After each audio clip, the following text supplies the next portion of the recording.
Circa Tonight, powered by SharpStack. Matt Brown and Steven Andrus getting you ready here for Thursday night football. We'll hope to have a competitive game, but you know what? If we don't, doesn't really matter. We're going to run through each and every game on the slate here for week 11, all the games that we have in our accounts, all the leans we have, all the games we absolutely hate, a little survivor talk as well. Steven Andrus, you're at that shiny new toy over there in Kentucky. Look at all of that beautiful screen behind you, beautiful odds board going on there, beautiful studio. How you feeling today, buddy? Feeling good every time I get to come to this beautiful new sports book in my neck of the woods, man. It's great to be here. It's great to talk TNF and go through this slate. Got a lot on my betting card this week, so excited to talk about it all. Oh, I bet you do. I bet you do. Listen, hey, you know me, buddy. Steven and I go way back, and Steven has gotten better. Steven used to spray. Steven was a sprayer there for a while, but we've reeled it in. We've honed it in, buddy. Yeah, let's just see if we can do it in 60 minutes tonight, all right? That might be the tough part. Yeah, we're going to get it going. Don't worry. We're going to get it going in 60 minutes. There's no doubt about it. But like we said, this game tonight doesn't really matter whether we think it's going to be good or not. We do have some great games on the slate this week. But tonight, we're looking 12.5, 13 in favor of New England at home. It's a 43.5 total. You're not going to have Garrett Wilson out there for the Jets, so their only player with a pulse, I guess, outside of Bryce Hall. I mean, you could look at Breece Hall, I guess, as a guy. But, I mean, honestly, the number's right, in my opinion. It's going to be the overwhelming top choice in Survivor this week in every single pool. If you have the Patriots still available to you, good on you. I do not. So we'll have to talk about some other strategies and other angles there for this one. But yeah, Steven, it's just not a ton to say about this one. If New England goes out there and plays like they've been playing basically for the last 8 weeks of the season, they should win this game handily. I agree with you, and the market agrees with you too. It's been one-way action on New England pretty much for the entire week. There's been a little bit of resistance at some shops. Once it hit 13, we're seeing some 12.5s now pop up. So to the people that are backing the Jets at the best of the number, I certainly understand your process, but good luck to you, because I have zero interest in betting the Jets. I mean, we're talking about an offense with Justin Fields in his last 3 games against defenses not named the Bengals, who are historically bad, has failed to throw for 55 passing yards in any of those 3 games. And this is a New England defense that has a pulse. This is nowhere near as bad as the Bengals defense. And if we look at the fact that they want to be run heavy, this is the 6th most run heavy offense in the NFL in the New York Jets. We have a situation where the Pats defense, that's exactly what they do best. They are 4th and 8th in EPA and success rate. Since week 5, this is just one of the better rush defenses in the NFL. How do the Jets score in this game? How do the Jets move the ball in this game with no Garrett Wilson? Then on the defensive side, they traded their 2 best players. I don't know what the path is here for the Jets in this game. Yeah, I mean, look, I can sit here and talk around in circles, but honestly, I find it very difficult to get to a path to the Jets winning this thing. I do a show out of the Circa studio here in Las Vegas, and I was leaving on Sunday, Steven, to head to the studio, and the Jets had 12 yards passing in the third quarter. It is what it is. There's a reason it's 13 points, with all of this. And so I did tap into the prop market, and this is mainly because I do believe that this is going to be a run out by the Patriots. And so with that, I played under on passing yards for Drake May. I also played over on rush yards for Travion Henderson, considering Ramondre Stevenson is out of this game for the Patriots. So I went under on Drake May passing yards. It seems a lot of people have joined me in that sentiment, as I went under 240.5 2 days ago. It's still 239.5 out there available. So it's right there at MGM. So if you want to go under about the same number as me, but Steven, I just don't see a reason for Drake May to have to throw for 250 yards in this game. And honestly, if I think he needs to throw for 250 yards in this game, I should probably just bet the plus 13 with the Jets, because that means they're hanging around and they're being a little feisty in this. And so if I think it's going to be a run out, then my conclusion is that Drake May is not going to have to do it. Now, this might get scary because he might have 190 something at half, but I think that they take the foot off the gas in the second half and don't do unnecessary dropbacks with the future of your franchise and in a game that's not going to matter. Yeah, it's typically the tendency with these NFL coaches who get up big in a second half, right? They want to run the ball. They want to use the entire play clock and just get out of there with a win. They're not worried about your 13-point spread. So that's typically the way it works. You have what I think, just by sheer injury luck, the Patriots actually upgrading their backfield now that they're playing the most talented back in Travion Henderson. So they should be more efficient running the ball, certainly less likely to fumble the ball with Henderson versus when Ramondre Stevenson was in there. So I think all that points to that. The other thing too here, Matt, I mean, if you just look at the Jets defensive metrics on the season, it's actually better than what you would think. But if you put the proper context around it, you get to the same conclusions that we've already been talking about for this game. They have a situation where the first 5 weeks of the season, they played Aaron Rodgers, Josh Allen, Baker Mayfield, Tua, and Dak Prescott. And they were dead last in drop back EPA over that span. Now, for the season, they've actually risen above average in their past defensive numbers. But in the last 4 games, they faced Bo Nix, combination of Bryce Young and Andy Dalton, Joe Flacco, and Dylan Gabriel. So which group do you think Drake May falls into here? I mean, this is more likely a bad defense than a good defense when they're playing the best offenses in the league. So I'm with you there, and I think it's another reason why they should get out to a decent lead here, in my opinion. All right, let's head on. We'll circle back to this, see if the line moves by the time this thing is getting ready to kick. But let's get to Commanders and the Dolphins. This is happening over in Madrid, Spain. So if you're on the West Coast, get on up early yet again. 6:30 a.m. kickoff for us out here on the West Coast. There actually was a 3 that just popped out there at Fanatics, but it's 2.5. A juice 2.5 in favor of Miami at most of the places out there, Stephen. 47.5 is the prevailing total. I bet Dolphins in this one. 2.5 is fine for me here. And you get a little wonky with these international games. And certainly I understand I'm embracing that variance with these two teams flying all the way over to Madrid. I just think these are two defenses that are going in completely different directions. The Commanders defense is fallen off a cliff so much that Dan Quinn, the head coach, is now taking over defensive coordinating to try and improve this week. Since week 5, this is a bottom 5 defense in pretty much every way you want to slice it by EPA and success rate, whether it's overall or by pass or against the rush. Meanwhile, the Miami defense since week 5 is actually league average by EPA, 10th by success rate. They're top 10 in stopping the run.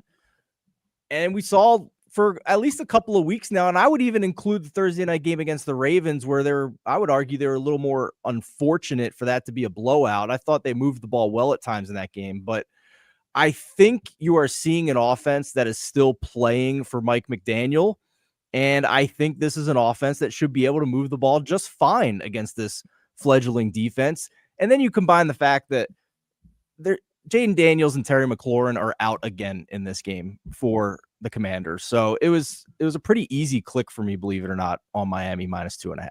Under that Miami or pass for me. I just played Jalen Waddle over 75.5 receiving yards because, as you said, I mean, this Commanders defense has just been Bengals bad.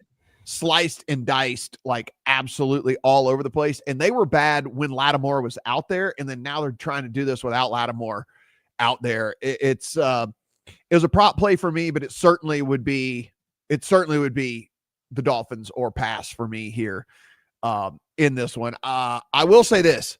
There is, at least in the back of my mind, the 2 games in which Miami just did complete no-shows, and like for absolutely no reason they did complete no-shows. There is at least that somewhat in the back of my head, but I can't get there against a defense that is just so incredibly poor that they would have a reason to no show there. So I'm firmly in the camp of the Dolphins. And by the way, as we said, it is probably going to 3. So I mean, if you want the 2.5, like, you probably need to do it fairly soon. Yeah, I would very much agree with that. The other look here early in the week was the over for sure. I thought under the key number of 47 was a good look, but that didn't last long. We're over that key number now. Just know you're not getting the best of the number if you want to bet the over here based on those handicaps of the Commanders defense. Packers on the road at the New York Football Giants. They are a touchdown favorite in this one. 42.5 to 43 is our total. This is a Green Bay team. Talked about this last week. They play with their food. They just cannot figure out how to put 60 minutes together. Still can't put 60 minutes together. It is a team that I am not as high on as a lot of the market out there. I'm not as high on as a lot of the power ratings out there. That said, Jackson Dart, who is the bright spot of the Giants, is not going to play in this game. It is going to be, no, not Russell Wilson, Jameis Winston under center for the New York Football Giants. Steven, I played over 42.5 in this game. Jameis Winston is walking variance. I like the fact that his range of outcomes is throw for 350 and 3 touchdowns, and also 4 picks is well within the range of outcomes as well. And either way, that is good for an over for me. And so I love the fact that Jameis is quarterbacking this game, and I love the fact that the total is as low as it is. I know the Green Bay offense has left a lot on the field and certainly left a lot to be desired, but if there's a get right spot, it's certainly against this Giants defense. So I think they do their part here, and I love what Jameis brings to the table for me betting an over. It sounds like we kind of were thinking the same thing this week, because despite the fact that I bet under 45.5 when this opened, when I thought it would be Russell Wilson at quarterback for the Giants, once Jameis was announced, I came in and bought low on the over at a better number and decided I don't want any part of this Jameis variance, and I'll have like a small middle here.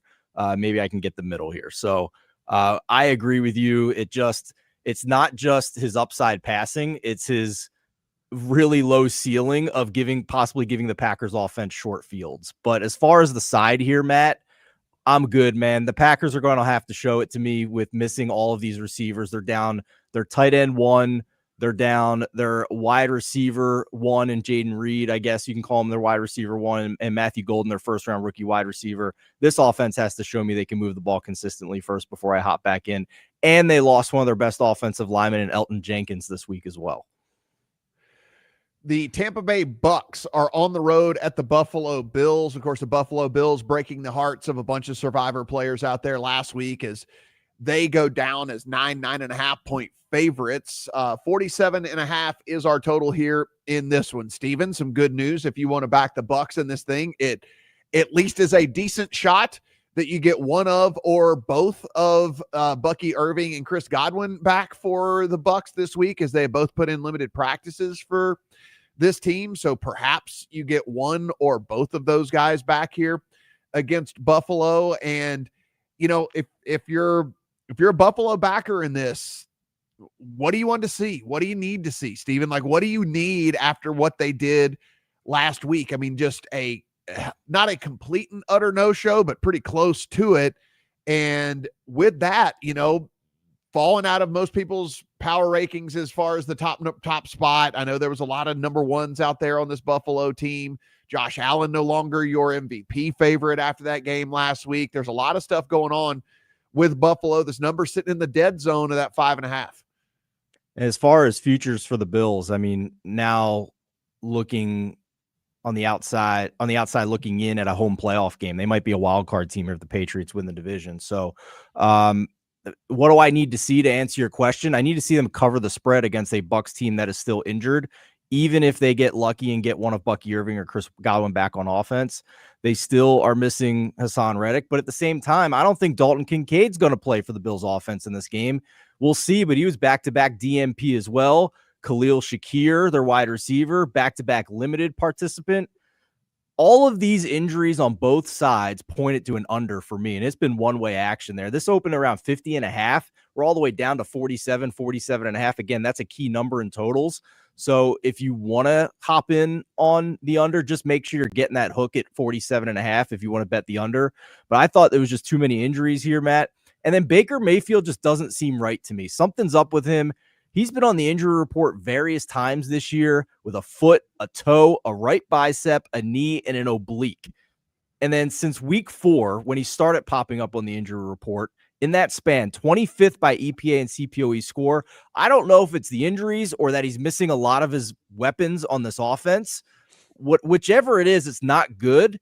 And I don't know if I want to hop back in yet until I start seeing it. Like you and I were very optimistic about this Bucs team if they got healthy, but I need to see it first now because Baker for weeks has been putting up mediocre performances. So whatever the reason is, I'm not enthusiastic to back them at the moment on against the Bills team that's going to be wanting to bounce back from one of their worst performances of the year. Yeah, the only thing I'm waiting on in this one, it's not posted yet, of course, because there's so much uncertainty is what's going to go on with Bucky Irving. But if he's going to play, I'll be curious what they put his rushing yard total at. He is going up against, kind of shockingly, this Buffalo defense has just been giving it up on the ground left and right. In the last 4 weeks, it's been worse than it's been over the course of the entire season. And Steven, Bucky Irving was not supposed to be out as long as he's been out. So my feeling is if he plays in this game, then he's a full go because they kept him out now 3 weeks longer than the estimated time that he was going to be out. And so it seems to me like they were making damn sure that he was 100% and ready to go. And so I'm okay deploying him so long as the algorithm doesn't spit out something absurd as far as like a rushing total. But you'd have to think that they're going to spit out, at least some sort of market share for Rachaad White as well and all of that. So I think we get a pretty palatable number for Bucky Irving. But again, nothing out there in the market quite yet because of the uncertainty with whether he's going to play or not. Yeah, I agree with you. If they thought he was going to be out this long, they would have just put him on IR and had the minimum 4 weeks. So I agree with you there. The other side of the rushing attack in this game is the Bills offense against the Tampa Bay elite run defense. Tampa's defense is 5th and 1st in rush D EPA per play allowed and success rate allowed. And since week 5, 2nd in that success rate category. So they've given up some explosive runs in the past couple of weeks, but down to down, this is still one of the elite rush defenses in the league. And I think it's another reason why it lends to an under here. But I agree with you. If Bucky Irving's back, I think you can safely assume that he's fairly close to bell cow status. Cincinnati Bengals on the road at the Pittsburgh Steelers. This also in that weird 5.5 space. Couple of 5.5s this week out there on the board. 49.5 is our total here in this one. Now, the Bengals did open the 21-day window for Joe Burrow, but do not worry about all of that. They've said the target is week 13 or 14 for him. So it is definitely not is going to be the Flacco show here for Cincinnati, at least for a couple more weeks. On the Pittsburgh side of things, man, Steven, it is I've been screaming from a mountaintop that I thought this team was fake. And then they had a decent defensive performance, got him through some stuff. And then you just see last game and you see Aaron Rodgers, who Tom Brady, when he got into his 40s, he had a bunch of success because Tom Brady realized that he was aging and he was older and he did the things that you needed to do as a 40-plus-year-old quarterback in the league to still have some success. Get the ball out super quick, just self-sack. You remember, he would hit too much pressure. He just fell down, right? That's just what Tom Brady did. And it still led to him having success well into his 40s. I don't think Aaron Rodgers' brain is allowing him to understand that he's 41 and he's still trying to play like he's 31, throwing off his back foot, Chill's trying to escape pressure, which he can't run out of sight in half an hour these days and all of that. And so I'm not going to say he's completely shot, but I would say that he is certainly a shell of what he used to be, which is why this is an interesting number at 5.5. I think I would be super tempted if this was 6.5 with Cincinnati, but since it's not, I'm just kind of sitting here watching and see if this ends up going anywhere. I agree with you. And it's some combination of what you said about Rodgers and them not having any wide receivers, right? Like 40-year-old Tom Brady had Mike Evans and Chris Godwin in their prime who could separate. And Rodgers has DK Metcalf, who's never been a separator. and literally nothing else. Like they're trotting out 13 personnel with 3 tight ends on the field. So it's just a tough spot for him. I'm also mad at myself that I bet him last week. I don't think it's that the pass rush was bad. I think Chargers just had a plan and got rid of the ball very fast and didn't even give the pass rush a chance. But for this game against Cincinnati, this spread is exactly the same as what it was for the TNF game in Cincinnati, and we're flipping home field at Pittsburgh. So I can't think that there's value on Cincinnati here when they're still trotting out a historically bad defense. On top of that, what about this total, Matt? I mean, I thought this total for sure would start with a 5. I'm scratching my head trying to figure out why it isn't in the 50s. It's still sitting at 49.5. I have not bet it yet, but it just seems so obvious to me that this would be an overlook, and I'm surprised that the market has not moved this into the 50s yet. I mean, my guess is because Flacco continues to pop up on these injury reports, and Maybe, and it's a shoulder injury as well, which does scare me for any 40-year-old quarterback for sure. I Fair. I don't know. I mean, I guess that must have something to do with it. I mean, I guess and you can tell me why on a number, because considering you said the only warm body basically at wide receiver for the Steelers is DK Metcalf, and you're going up against a terrible, absolutely terrible pass defense that is going to be without Hendrickson and Shamar Stewart. So they're going to have no pass rush whatsoever. So we don't have to worry about Rodgers throwing off his back foot or feeling all that pressure. He's probably just going to be able to sit there in the pocket. 52.5 is the number out there in the market on DK Metcalf. Again, guys, if you're not a member of SharpStack quite yet, TNF Live is the code. 7 days for free, 25% off when you decide to join. And trust me, you will.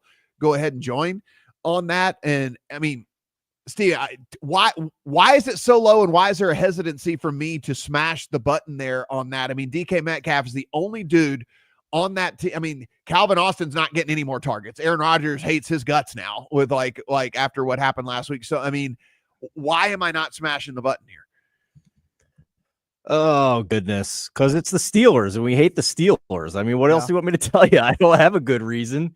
I mean, it makes sense, but this is also Art Smith, who, has made Ben Skoranek famous for scoring touchdowns in random weeks. So I don't know, man. I mean, if you look at his game log, he's hit 55 yards 4 times this year. So if you're just doing it that way, that's why. But it is the worst defense in the NFL. So I'm not going to argue against you for betting it over against this defense, frankly.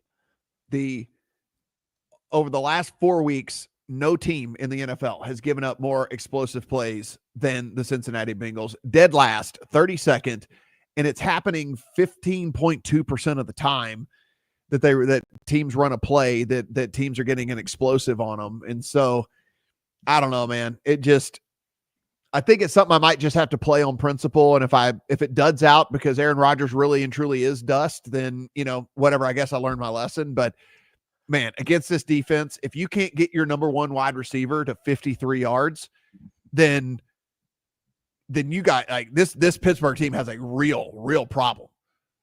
Yeah, I might bet. I'm still thinking about it. On our YouTube stream, I'll put it in the comments if I bet it. I might bet first quarter over in this game because Art Smith's been fantastic in the first 15 plays this year, and you get this awful defense. It's probably like over. I haven't checked. It's probably over 9.5. Or I might just take a half unit or a quarter unit on some ridiculous alt over here. Again, first meeting between these two teams played into the 60s for the total. And that was with Joe Flacco being there for, a hot minute on a short week on a Thursday night game. So, that should only be better as long as his shoulder doesn't fall off. The Texans are on the road at the Titans, and this is down to 5.5 at a couple of books out there, still sitting 6 at Circa, and the majority of books, 37.5 is the total. This continued to fall. This was 7. Then CJ Stroud missed practice on Wednesday. It goes to 6.5. Then he's officially ruled out today. I thought the writing was on the wall already, so I can't believe this fell another half point and a full point at FanDuel and ESPN bet all the way down to 5.5 there, that this is going to be Davis Mills going up against Tennessee. in this game. Now, Tennessee is coming out of a bye. If that means anything to you, it's still the worst team in the NFL. It is still the worst team by a large margin on the offensive side of the ball. I mean, Steven, I don't know if you saw the tweet that I put out the other day when everyone was running to bet the Titans in this game. If you just take out the fourth quarter, because essentially it is all basically every game for them, the fourth quarter has been garbage time because they've been so far behind in every single game. So if you just remove the fourth quarter, they are the worst offense on EPA per play. So expected points added per play by 0.7 to the next closest team. Like, that is insanity. Massive. How bad that is. Like, it increases because they've had some garbage points in the fourth quarter and all that stuff. But like, if you just go the first three quarters when the games are still air quote competitive, 0.7 points worse than the next closest team. It's just, it's crazy to me. I just, I'm backing Davis Mills in this thing at 5.5 under the 6. I get it. He's Davis Mills, but as far as backup quarterbacks go, he's not that bad. When we start to throw, he's got a lot of experience, and then you still have that defense. What is Tennessee's offense going to do against that defense? I agree. I mean, I think it's maybe a Titans team total under 15. I think it's Texans minus 5.5 here. This game is a perfect lesson in just kind of like, I don't want to call it beginner NFL betting, but intermediate, we'll call it NFL betting. This was never going to be 7.5 with Davis Mills. And the writing was on the wall early in the week that it was very unlikely that CJ Stroud was going to come back this week. That was a situation where his body fenced when he hit the ground for that concussion. He was 3 times DMP last week, his first week out in the concussion protocol, which means he was not close to returning to that game if he could not even get back on the practice field. And sure enough, they ruled him out early in the week. So I understand why people bet Titans plus 7.5, but you damn well better come back the other side now, because I don't care who it is or what the quarterback situation is for the opponent. The Titans are historically bad, exactly like you said, Matt. This is the worst team post-pandemic. Sadly, for a lot of the Titans fans here in this neck of the woods, literally on the border with Tennessee, 45 minutes from Nashville at Circa Sportsbook Kentucky. I feel bad for these fans, but this team should not be this small of an underdog against anybody in the NFL, I don't think. So I'll take Davis Mills. Steven, Davis Mills was thrown into action last week and didn't look that bad. Like, he knew he was starting all week this week. So, I mean, like, he's getting all the reps with the ones. He is prepared to be the starter, all of that. And I mean, again, I get it. It's Davis Mills, but there is something to running a full week of practice as the one and getting some chemistry with Nico Collins and all that. And it's just, I don't know. I look at this and I understand it's going to be a scary click. I'm going to have to play the Texans and Survivor as well, because I put myself in the position where this is the most logical play for me if I'm trying to win this thing. And I would like to have $18 million. And so I actually don't feel that bad about it. I mean, really and truly, I thought it was going to be a gross click, and I don't feel that bad about it. I really don't.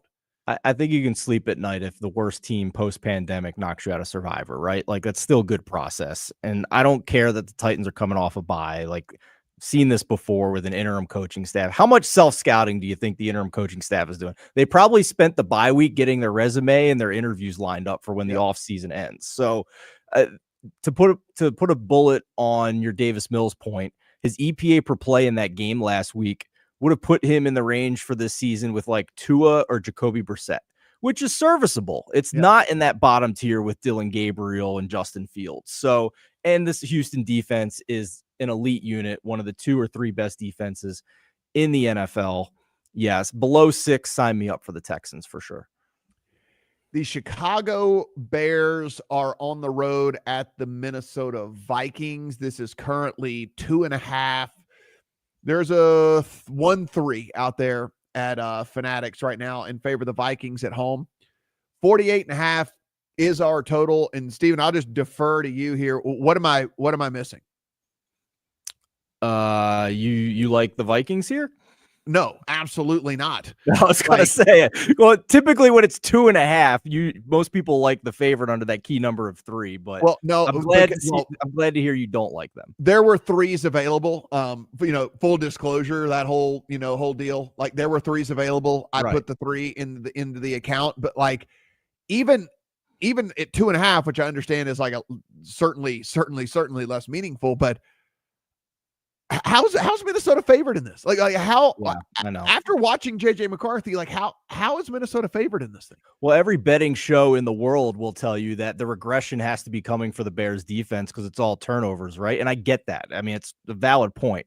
Also, I'm out on JJ McCarthy until further notice. He is not serviceable. He is not a functional starting NFL quarterback to this point. And even if you want to point to the game a couple of weeks ago against the Detroit Lions, he finished that game with a negative EPA. So it was not him. And if you look at the 4 games, he's been negative EPA in all 4 of his games. If we put that in context, a negative EPA kind of puts him in a tier of quarterbacks this year that include Trevor Lawrence, Spencer Rattler, Russell Wilson, Justin Fields, Bryce Young, Dylan Gabriel. Like this is the tier of quarterbacks JJ McCarthy has been in from an advanced metrics perspective. Well, if you want to point to the Minnesota defense in this game and say, well, they're good enough to win this game against the Bears and Caleb Williams. Well, I would just say this is no longer the Vikings defense from a year ago, in my opinion. It has not been elite since week 5. This is the 24th defense by EPA per play allowed, despite being 8th in success rate. And I think the reason for that is they blitz at an astronomical rate. They blitz 42% of the time, highest in the league, but they get home and force pressure 12% less than that blitz rate. So that's why they're giving up big plays and having a bad EPA mark on defense, despite having a decent top 10 success rate. They're giving up explosives because they're gambling with their blitzing. Yeah, again, I'm with you. I can't get there on this team. Maybe they surprised me. I've said a couple of different times, there are 2 teams that I currently don't have a full grasp on because at this point in the season, I feel pretty confident at where I'm at. Like I'm almost done with all of my priors. I don't need them anymore. Like I have a pretty good grasp on who these teams are. Minnesota and the Ravens would be the other team that I don't have the greatest grasp on because I don't have true numbers on both of those teams. And so like there's a lot of feel going on with that. There's a lot of kind of eyeball tests going on with all of that. And, unfortunately my eyeball test just tells me, like I said, like that JJ McCarthy's just not it. So got to go Chicago, played the 3. 3's going to pop back up. There is, like I said, if you're in a Fanatics market, it's still out there at 3.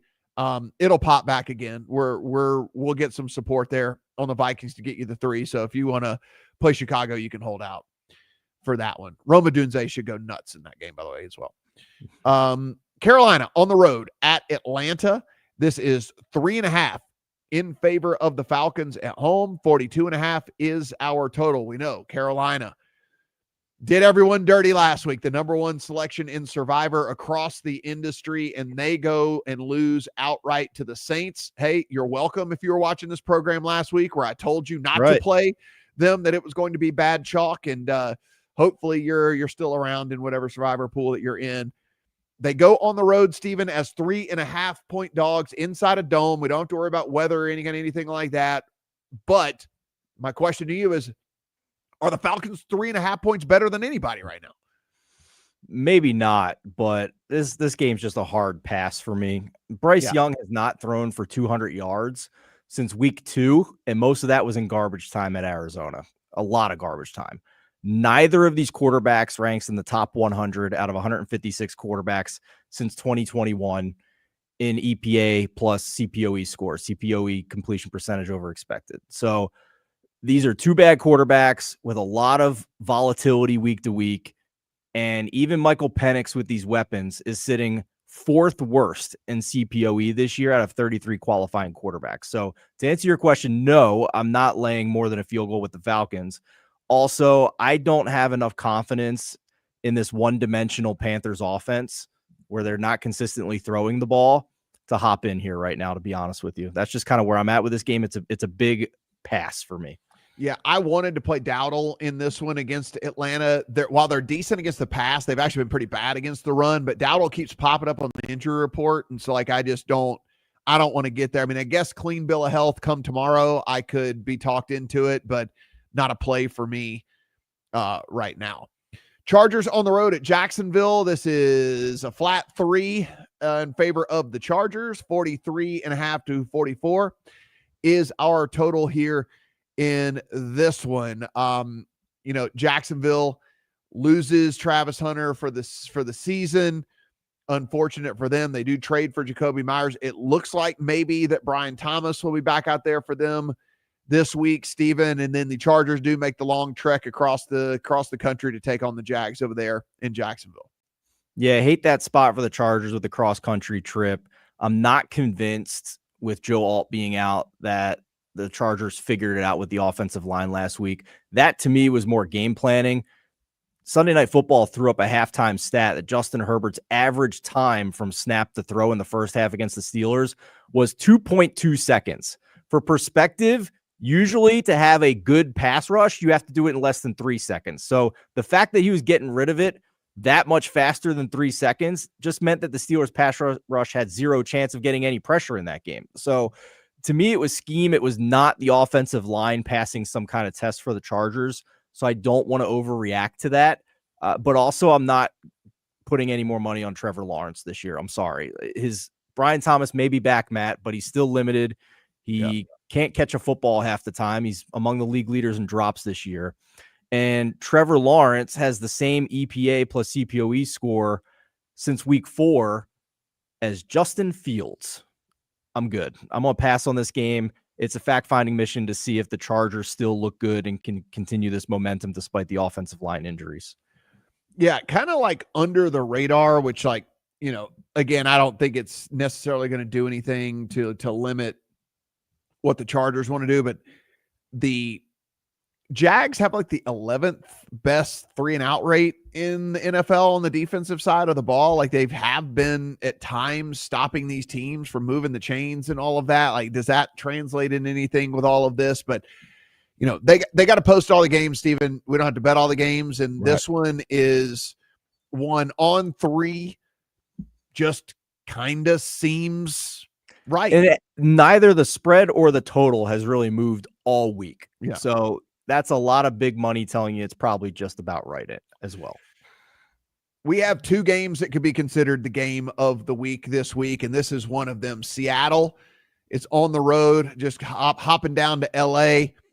as 3-point dogs to the Rams. 48.5 is the prevailing total, though a couple of 49s out there, and certainly 49 there, as Steven has on the screen over at Circa.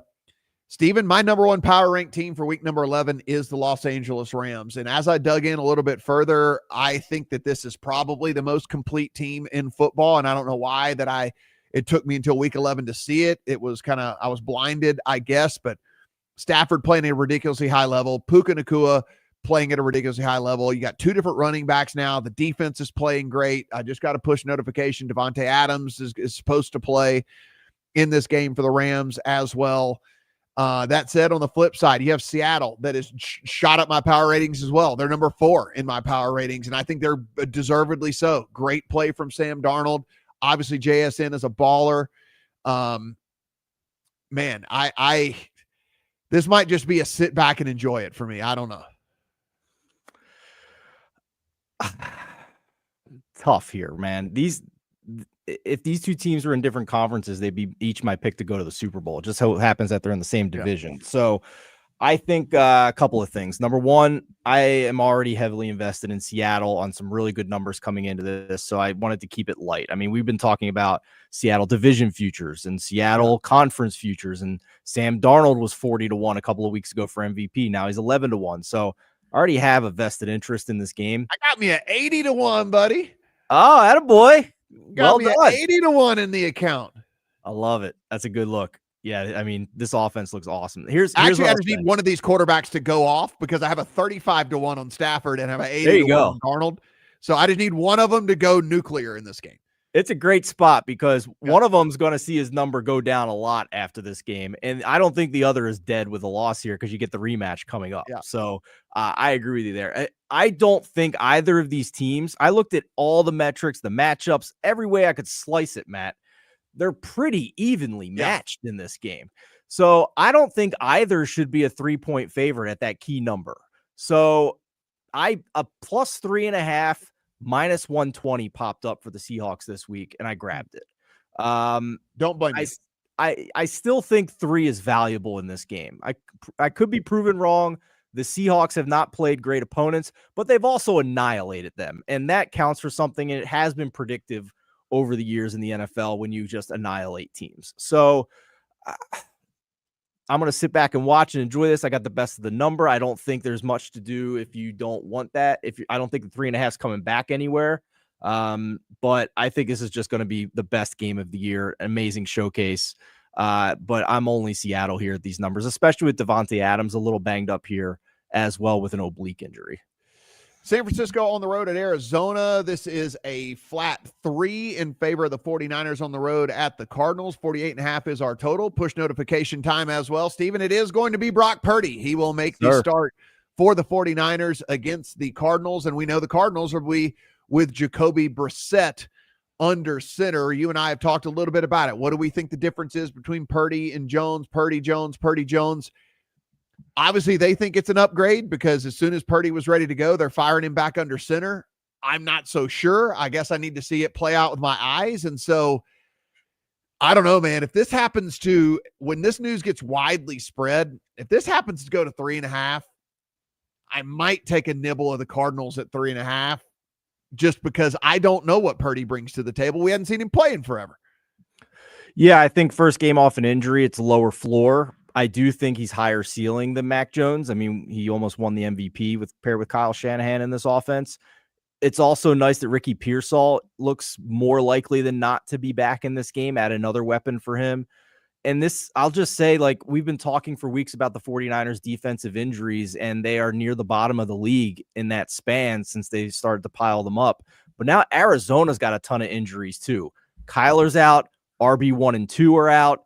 RB3 was limited with an ankle. Marvin Harrison's out in this game with an appendectomy. 2 of their offensive linemen were limited. Right tackle Jonah Williams, DMP on Wednesday. The defense, Walter Nolan limited. Defensive end Darius Robinson limited with a groin. Mac Wilson is out at middle linebacker. Baron Browning DMP Wednesday with a concussion. And both of their starting cornerbacks are on the injury report. Will Johnson DMP Wednesday. Max Melton in the concussion protocol. So good luck. I'm on the Niners here, buddy. Minus 2.5 was my bet earlier this week. I understand the process here past the key number. I would just warn you to look out for those injuries for Arizona and make sure some of them trend in the right direction. Yeah, the one thing you can count on is Trey McBride is going to get, and I'm not exaggerating when I say this, Trey McBride's going to get 15 targets in this game. Oh, I have a great look for this as well. Because Brissett loves him.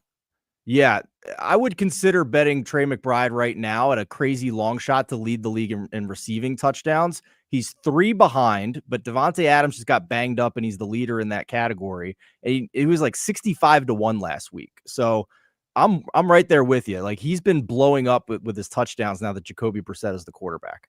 Yeah, could be interesting there. He's going to get 1 million targets in that game.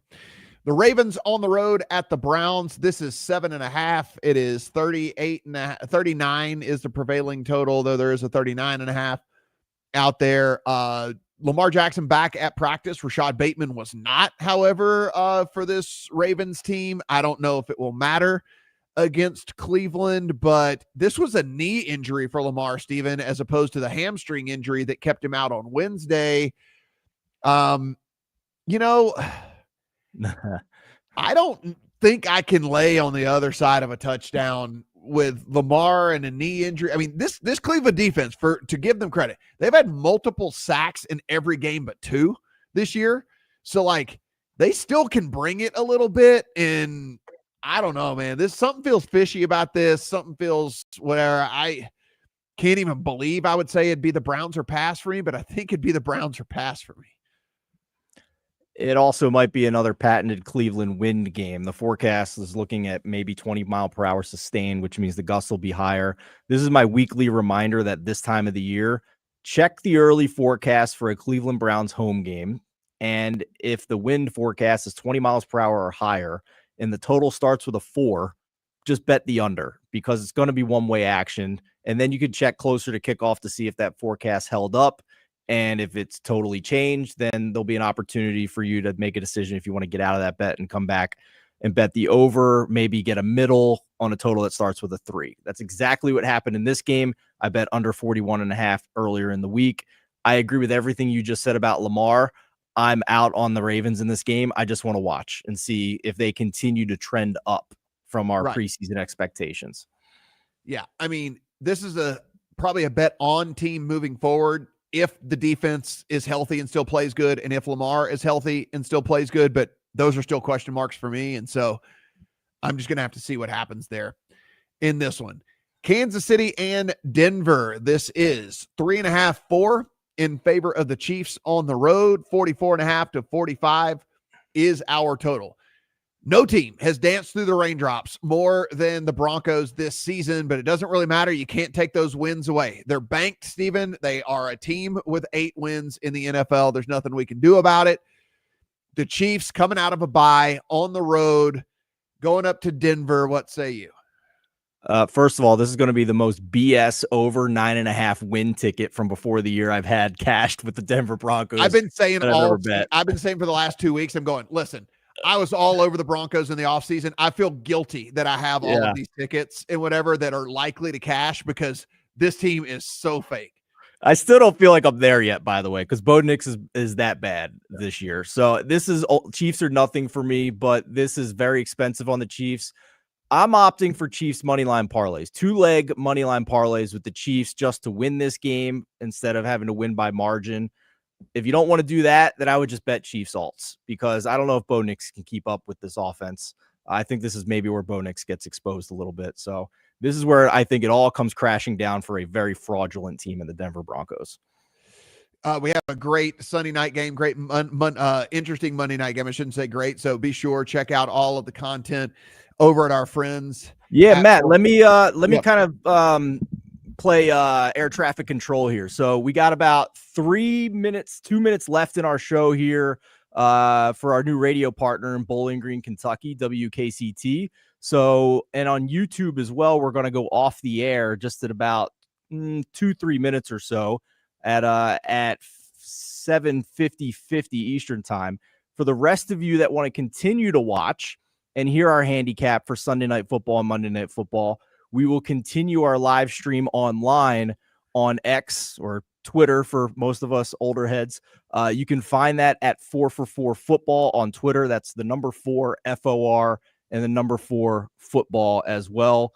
But we can just wrap up where TNF markets are right now, Matt. Yeah. So taking a look here, the Jets are still actually, look at that. Most of the 13s have now been scooped up. So I don't know if people were listening to us that it was like, hey, there's literally no reason for New England to keep their foot on the gas. I don't think that that was a market mover, but Steven, the 13s are gone. It's 12.5 pretty much everywhere now in favor of New England. 43, the prevailing total in all that. Again, I'm just on a couple of props here, guys. It is under on passing yardage for Drake May. It is over on rush yards for Travion Henderson. Ramondre Stevenson not playing in this game for New England. The Jets absolutely decimated on the defensive side all year long. Just been getting brutalized. And again, their 2 best players are gone. So that's my angle here in this one. Just a couple of prop plays. I'm not into these big spread games in the NFL that I can't feel comfortable if my team is up by 20 in the fourth quarter. Yeah, one more prop that I haven't mentioned yet. I'm going to play Hunter Henry for an anytime touchdown in this game for the New England Patriots. A couple of reasons why. Kayshon Boutte is out again for New England, one of their better wide receivers. So that should increase opportunity for other pass catchers in the Patriots offense. Also, the Jets are the second worst team in the NFL in allowing touchdowns to tight ends. They've allowed 7 this year to tight ends. So I think Hunter Henry's a decent look here for an anytime touchdown. I keep an eye on the live touchdown market too with the running back situation. If this is a blowout, the Patriots' backup running back, Terrell Jennings, is banged up. If they're up big, I don't think he's going to be the guy getting the ball at the end. I don't think they're going to give the ball to their star running back in a blowout. So you might be able to get a really good live touchdown on Ernest Johnson, the RB3 coming up off the practice squad, if it is a blowout, Matt. Guys, if you're anywhere around that Circa book there in Kentucky, you got to get down there. It is the place to watch sports. And if you have not tried out SharpStack, you need to do that as well. TNF Live is your code. 7 days absolutely free and 25% off whenever you do decide to subscribe. For Steven, I am Matt. Good luck on all your bets.